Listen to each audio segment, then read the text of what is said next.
Bir zamanlar yeşil tepelerin eteklerinde neşeli bir ormanda fındık faresi ve çekirge yaşarmış. Bu ikili birbirlerinin en iyi dostlarıydı ve her gün maceralara atılırlardı.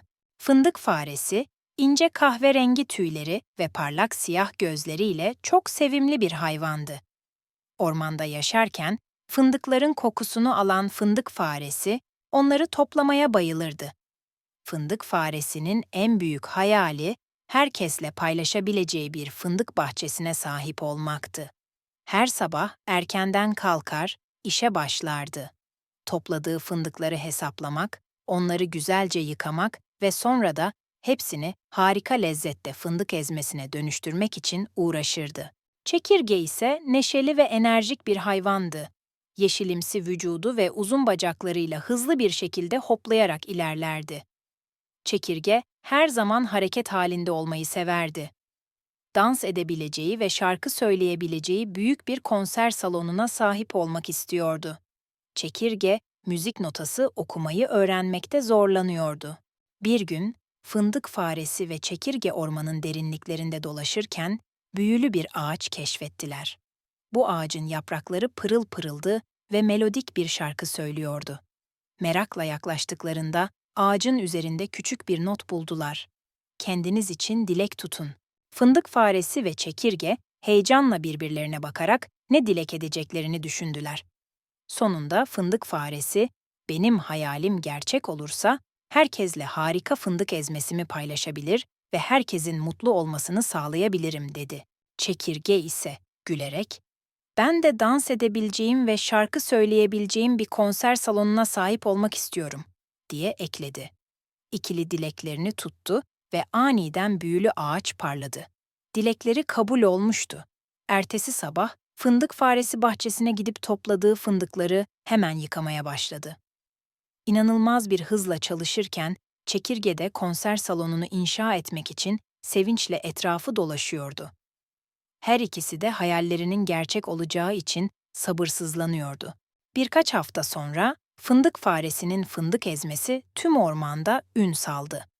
Herkes fındık faresinin bahçesine gelmeye başladı ve onun lezzetli fındık ezmesini tatmak istiyordu. Fındık faresi herkese gülümseyerek fındık ezmesini ikram ederken çekirge de konser salonunu açtı. Ormanın dört bir yanından hayvanlar çekirgenin şarkılarıyla coşup dans etmek için salona akın etti.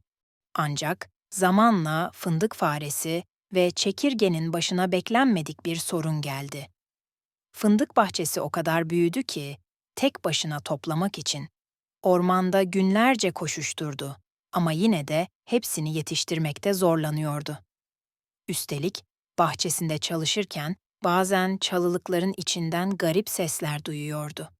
Meraklı bir şekilde yaklaştığında fındıklarını çalan bir grup tilkiyle karşılaştı. Fındık faresi çok üzüldü ve bu sorunu nasıl çözeceğini düşünmeye başladı. Çekirge ise konser salonunda büyük bir kalabalığı ağırlarken fındık faresinin endişelerini hissetti. Hemen yanına giderek onu teselli etti ve yardım teklif etti. Güçlerini birleştiren ikili, fındık bahçesini tilkilerden korumak için planlar yapmaya başladı. Önce bahçenin etrafına dikenli çitler ördüler. Sonra gece bekçisi olarak baykuşları görevlendirdiler.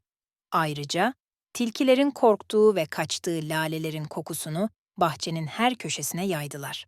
Bu önlemler sayesinde tilkiler artık fındık bahçesine yaklaşamaz oldu. Fındık faresi rahat bir nefes alarak çabalarının meyvesini topladı. Artık daha fazla fındık toplayabiliyor ve herkesle paylaşabiliyordu.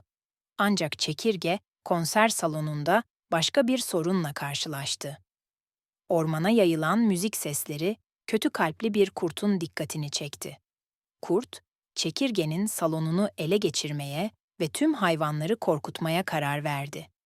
Sahte bir plan yaparak salona gizlice girdi ve bazı enstrümanları sakladı. Ertesi gün hayvanlar konser salonuna geldiklerinde hiçbir müzik aleti bulamadılar. Üzgün ve hayal kırıklığına uğramışlardı. Çekirge büyük bir üzüntüyle sağa sola koşuşturdu ama enstrümanlarının nerede olduğunu bulamadı. Fakat fındık faresi arkadaşını yalnız bırakmadı. İçlerindeki cesareti ortaya çıkararak kurtun izini sürdü. Sonunda kurdun saklandığı mağarayı buldu ve sessizce içeri girdi. Mağaranın derinliklerinde enstrümanların hepsini buldu. Fındık faresi enstrümanları alarak hızla konser salonuna geri döndü. Çekirge, hayal kırıklığıyla dolu kalabalığın önünde üzgün bir şekilde duruyordu. Fakat birdenbire fındık faresinin ellerindeki enstrümanları gördüğünde sevincinden ayağa fırladı.